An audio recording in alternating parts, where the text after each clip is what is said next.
Alors je sais que pour la plupart d'entre vous, vous ignorez qu'est-ce qu'une carte mentale. Ce n'est pas grave, dans cette vidéo, je vais t'expliquer justement qu'est-ce qu'une carte mentale et comment bien la réaliser.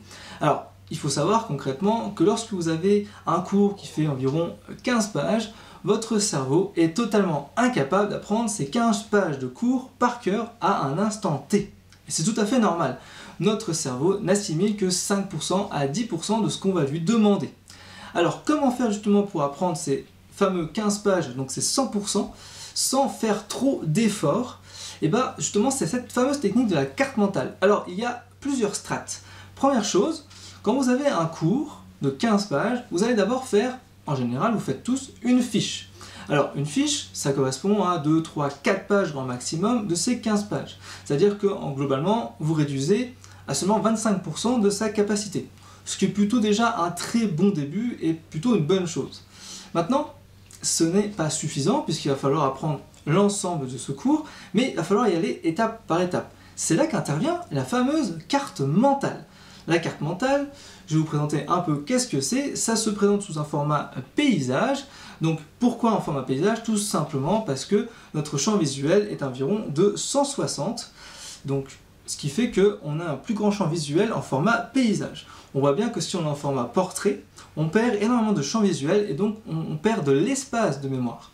D'autant plus que lorsqu'on est en format paysage, eh ben, notre cerveau va pouvoir assimiler plus de lignes. Et en plus, on a cette impression que la quantité est inférieure. Puisque quand on est en format portrait, on va pour faire 5 phrases peut-être prendre 10 lignes, alors que pour faire en format paysage ces fameuses 5 phrases, on prendra peut-être 3 lignes. Donc notre cerveau assimile comme étant peu de matière à apprendre, donc il va assimiler plus vite. Ça c'est plutôt malin. Alors je vais prendre l'exemple justement de cette carte mentale qui est donc la cellule et ses organismes. Je vais vous montrer comment je l'ai réalisée et qu'est-ce qu'il faut apprendre et qu'est-ce qu'il faut comprendre. En gros, la carte mentale, c'est vraiment un outil qui doit vous permettre d'aller dans les détails sans forcément tout mettre dans cette carte mentale. Et c'est ça le grand piège, et c'est ça le piège sur lequel 90% des étudiants tombent, c'est-à-dire vouloir tout écrire. Parce que vous pensez tous que tout est à apprendre, ce qui n'est pas forcément vrai, mais d'abord allez à l'essentiel, ensuite vous irez dans les détails. Alors pour cette carte mentale, justement, donc la cellule et ses organes que je vous montre juste là, il faut tout simplement mettre d'abord le titre de votre matière. Il faut choisir une couleur qui est adaptée à une matière. Alors, vous pouvez prendre du vert, du bleu, du rouge, du turquoise, tout ce que vous voulez. Mais ce qui est important, c'est que vous ayez une couleur égale une matière. C'est hyper important de comprendre ça. Comme ça, vous ne mélangez pas les pinceaux sur telle ou telle matière. Plutôt pas mal. Donc vous mettez le titre donc, du chapitre. Et puis vous allez mettre en dessous, là pour le cadre de la cellule et ses organites, j'ai mis tout simplement la cellule et j'ai nommé tous les organites et les fonctions de la cellule. Et c'est comme ça qu'on apprend. C'est-à-dire que ce qui est hyper important dans cette fiche, c'est que j'ai mis par exemple mitochondrie égale énergie. Globalement, j'ai fait simple. Okay, c'est comme ça que vous devez faire. On doit vulgariser et simplifier tout ce qu'on nous donne. Et ensuite, seulement lorsqu'on sait ça, on va dans le détail. Je connais énormément d'étudiants qui ont fait l'inverse, et vous êtes quand même 90% d'entre vous à le faire. C'est-à-dire, une fois que vous avez cours le matin, par exemple en biologie de 8h à 9h, l'après-midi, qu'est-ce que vous faites? Vous apprenez 1 heure de votre cours du matin. Ce qui est une grave erreur.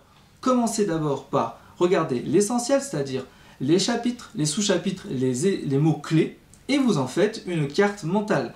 Ça vous prend grand maximum une demi-heure à la construire, vous apprenez ça, et puis au fur et à mesure du temps, je vous expliquerai justement comment faire dans une autre vidéo pour pouvoir agrémenter cette carte mentale pour qu'elle devienne de plus en plus évolutive, pour qu'elle puisse justement vous faire apprendre les 100% de votre cours. Et c'est comme ça que vous apprendrez à apprendre rapidement et efficacement. J'espère que vous avez bien compris dans cette vidéo justement la carte mentale, qu'est-ce que c'est, comment la réaliser. Si maintenant vous voulez aller un tout petit peu plus loin et comprendre réellement comment faire une carte mentale avec moi, je vous propose d'accéder à ma formation qui est en description et qui vous permet justement d'avoir toutes les techniques de mémorisation pour pouvoir apprendre vite et efficacement. Bah pour ma part, ce sera tout. J'espère que tu as bien compris, que tu as pu avoir des éléments de réponse. Je te retrouve pour une prochaine vidéo. À très vite. Ciao, ciao!